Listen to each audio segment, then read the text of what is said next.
लिहाजा इस पर यकीन करना नामुमकिन है कि ऑक्सीजन की कमी की वजह से डेथ ना हुई होंगी। अधिकारियों पर निर्भर होकर के संसद में वक्तव्य देना कई बार महंगा भी साबित होता है। इस तरह से प्रधानमंत्री अतिरिक्त ऑक्सीजन की व्यवस्था कराने में जुटे हुए थे। यह वक्तव्य प्रधानमंत्री के प्रयासों को भी झुठलाता है। इसकी जांच किसी न किसी एजेंसी से कराना बेहतर होगा, क्योंकि निजता का अधिकार संविधान में दिया हुआ अधिकार। नमस्कार, आप देख रहे हैं बिहार तक। मैं हूं आपके साथ सुकन्या सिंह। मंगलवार को संसद में केंद्र सरकार की तरफ से बयान दिया गया कि कोरोना की दूसरी लहर में ऑक्सीजन की कमी से किसी की मौत नहीं हुई और केंद्र सरकार के इस बयान पर उसके अपने सहयोगी ही सवाल खड़े कर रहे हैं। बिहार में भरोसेमंद सहयोगी जेडीयू ने इस बयान पर आश्चर्य जताया है।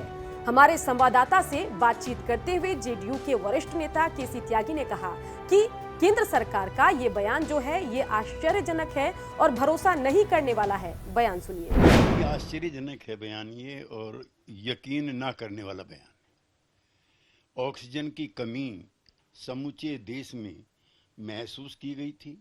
प्रधानमंत्री ने विशेष तौर पर Indian council of medical research के, WHO के और अपने देश के जो स्वास्थ्य विभाग के अधिकारी हैं उनके साथ बैठ करके लंबी बैठकें की थी, कैसे ऑक्सीजन मुहैया कराया जाए और कैसे बिस्तरों पर तड़फते हुए मरीज हमने खुद देखे हैं ऑक्सीजन के अभाव में। बाहर ऑक्सीजन हॉस्पिटल के बाहर भी किस तरह से ऑक्सीजन की छोटी छोटी सी भरी हुई बोतलें हमने देखी हैं। लिहाजा इस पर यकीन करना नामुमकिन है कि ऑक्सीजन की कमी की वजह से डेथ ना हुई होंगी। आगे बोलते हुए केसी त्यागी ने कहा कि कई बार मंत्रीगण लिखे लिखाए रटे रटाए बयान पढ़ देते हैं जिससे कि सरकार की फजीहत होती है। उन्होंने अपने एक सवाल का भी जिक्र किया जिसके जवाब में कैसा बयान आया था और जिससे कैसे फजीहत हुई थी, इस बात का उन्होंने जिक्र करते हुए क्या कुछ कहा, आइए सुनते हैं। मंत्रीगण कई बार रटे रटाए लिखे लिखाए बयानों को संसद में पढ़ देते हैं जिससे सरकार की भी स्थिति खराब होती है।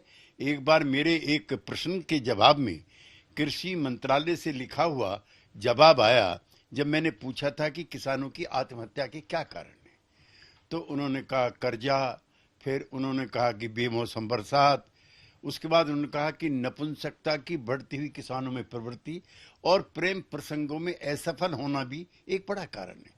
तो सरकार की बड़ी राज्यसभा में छींचा लेदर हुई, लेकिन अधिकारियों पर निर्भर होकर के संसद में वक्तव्य देना कई बार महंगा भी साबित होता है। अब सवाल बनता है कि जेडीयू ने इस पूरे बयान में अपनी बात तो कह दिया कि बयान पर हमें भरोसा नहीं है, लेकिन जब हमने पूछा कि क्या आप सरकार के इस बयान पर सवाल उठाएंगे, क्या आप अपनी असहमति एनडीए में आगे चलकर दिखाएंगे इस पूरे मुद्दे पर, तो क्या कहा वरिष्ठ नेता केसी त्यागी ने, जरा सुनिए। मैं तो आपके माध्यम से कहना चाहता हूं कि प्रधानमंत्री और जो मंत्री हैं इस विभाग के इसका संज्ञान लें।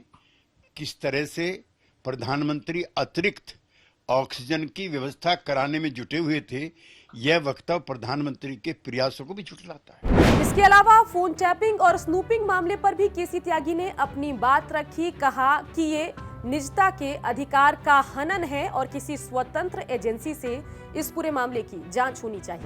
देखिए, सार्वजनिक जीवन में एक पॉलिटिकल एक्टिविस्ट होने के नाते मैंने लंबे अनुभव झेले हैं। स्नूपिंग के भी, उस समय CID हुआ करती थी, उसके द्वारा हमारी पॉलिटिकल एक्टिविटीज को वॉच करने के भी, और तब ये भी सुनते थे कि फोन भी टेप होते हैं। और मैं खुद, मुझको अच्छी तरह से याद है कि एक बार भारत के राष्ट्रपति होते हुए ज्ञानी जैल सिंह ने स्वयं स्वीकार किया कि हाँ उनका फोन टेप हुआ है।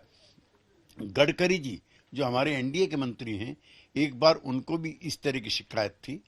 मैं सरकार की जो उसकी विश्वसनीयता है उस पर सवाल नहीं उठाना चाहता। पारदर्शी सरकार है, लेकिन दूध का दूध और पानी का पानी हो, इसकी जांच किसी न किसी एजेंसी से कराना बेहतर होगा, क्योंकि निजता का अधिकार संविधान में दिया हुआ अधिकार है। तो बता दें कि ऑक्सीजन से मौत मामले पर बीजेपी जेडीयू की एक राय नहीं है। केंद्र सरकार की बातों से जेडीयू सहमत नहीं है। अब देखना होगा कि आगे चलकर इस पूरे मसले पर बिहार की सियासत क्या करवट लेती है। बिहार की खबरों के लिए आप देखते रहिए बिहार तक।